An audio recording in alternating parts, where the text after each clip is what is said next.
পথ নিৰ্মাণৰ নামত বিয়াগুম দুৰ্নীতিৰ অভিযোগ।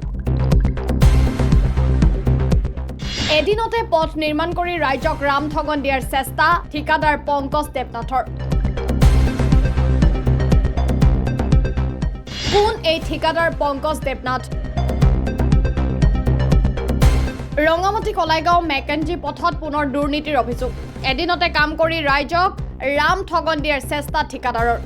মংগলদৈ সমষ্টিৰ অন্তৰ্গত ৰঙামাটি কলাইগাঁও মেকেঞ্জি পথছোৱাৰ অন্তৰ্গত ঔটেলৰ পৰা অকলিবাৰীলৈ পথছোৱা মেৰামতিৰ কাম চলি আছে যদিও ঠিকাদাৰৰ কামক লৈ সৰব হৈ পৰিছে স্থানীয় ৰাইজ। নিম্নমানৰ সামগ্ৰীৰে পথছোৱা নিৰ্মাণ কৰা বুলি অভিযোগ উত্থাপন কৰি ঠিকাদাৰৰ বিৰুদ্ধে সৰব হৈ পৰিছে স্থানীয় ৰাইজ। নিৰ্মাণৰ পিছতে চপৰাচপৰকৈ উঠিছে পথৰ ওপৰভাগ। তাৰমানে যিটো পংকজ দেৱনাথে যিটো ৰাস্তা কৰিলে তাৰমানে সেইটো ষ্ট্ৰীট মতে বোলে 1 ইঞ্চি আছিল। 1 ইঞ্চি ইয়াত সেইবোৰ মেটেল পৰিব লগা আছিল, কিন্তু 1 ইঞ্চি পৰা নাই। য'ত নেকি আপোনালোকে চাওক এইখিনি 1 ইঞ্চি আছে নি চাওকচোন, ভাবকচোন। বিভাগৰ কৰ্তৃপক্ষ ইয়াত এছঅ' এজন দিছিল, তেওঁ এতিয়া বাৰে বাৰে গায়েৰে চৰকাৰী মন্তব্য তাৰমানে এৰি পেলাই তেওঁ ঠিকাদাৰ পকেটত যেনেকুৱা কয় তাৰমানে তেওঁক আমি দেখাই দিছোঁ এইটো 1 ইঞ্চি আছে নি আপোনালোকে চাওক। আধা ইঞ্চিও নাই আপোনালোকে চাওক, এইখিনি চাওক। এতিয়া ইয়াত 1 ইঞ্চি আছে নি বুলি চাওক আপোনালোকে। আমি সঘনে এইটো ৰাস্তাত আমি অহা যোৱা কৰোঁ। মই এখন মালটানা গাড়ী চলাই এইটো ৰাস্তাৰ সঘনে অহা যোৱা কৰোঁ। ৰঙামাটি ৰোড কালি পৰহি যদি এখন ডাম্পাৰ ইয়াত ফাটি পেলাই চাইড হৈ যাব, লাষ্টত কি হ'ব আমাৰ ৰাইজৰ এইটো কি হ'ব? আমি এতিয়া বিভাগীয় কৰ্তৃপক্ষ আমি এটা অনুৰোধ জনাইছোঁ। ঠিকাদাৰজনৰ নাম কি দাদা?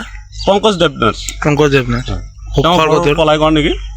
কলাইগাঁও নহয় নে? পংকজ দেৱনাথে আকৌ বেলেগক দিয়া বুলি শুনিছোঁ, হেৰাজেন চৌধুৰীক কাক দিছে বোলে। হয় নেকি?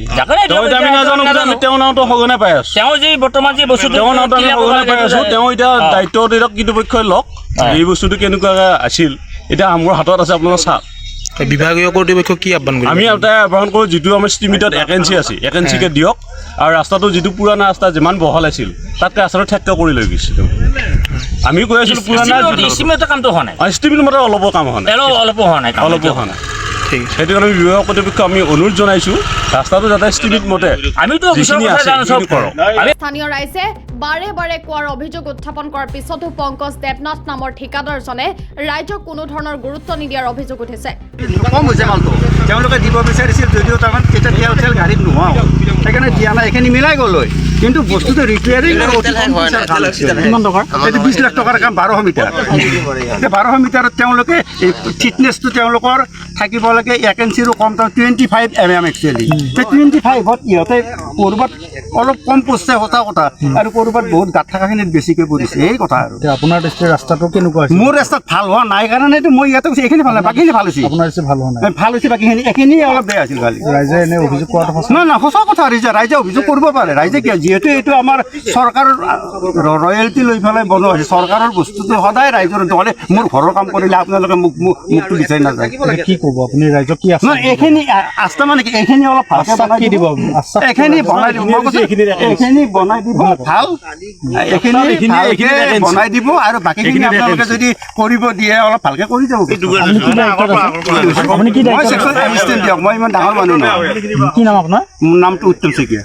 ৰাইজৰ মতে আঁচনি মতে কাম কৰা ঠিকাদাৰগৰাকীয়ে তদুপৰি পথছোৱা চাপৰ আৰু ঠেক কৰি নিৰ্মাণ কৰাৰ অভিযোগ ঠিকাদাৰৰ বিৰুদ্ধে। আমাৰ এইটো আমাৰ সন্মুখৰ ৰাস্তা, এই ৰাস্তাটো ষ্টিমেট মতে ধৰ কামটো হোৱা নাই, আৰু বিভাগীয় কৰ্তৃপক্ষই সম্পূৰ্ণ মানে যেনে হয় স্কিমে হয় সেই স্কিমতে কামটো কৰিবৰ কাৰণে আমি আহ্বান জনাইছোঁ। পথটোৰ নাম কি? পথটোৰ নাম কি? বৰ্তমান আৰ কে ঠিকাদাৰজনৰ নাম কি কৰিছে? পংকজ দেৱনাথ। পংকজ দেৱনাথ। তেওঁলোকে ষ্টিমেটত অহা নিচিনাকৈ কাম কৰা নাই? কাম কৰা নাই, তেনেকুৱা হোৱা নাই। এই য'ত 1 ইঞ্চি হ'ব লাগে তাত মানে 1 ইঞ্চি বনাব দিছে, 1 ইঞ্চি হোৱা নাই, আধা ইঞ্চিও হোৱা নাই।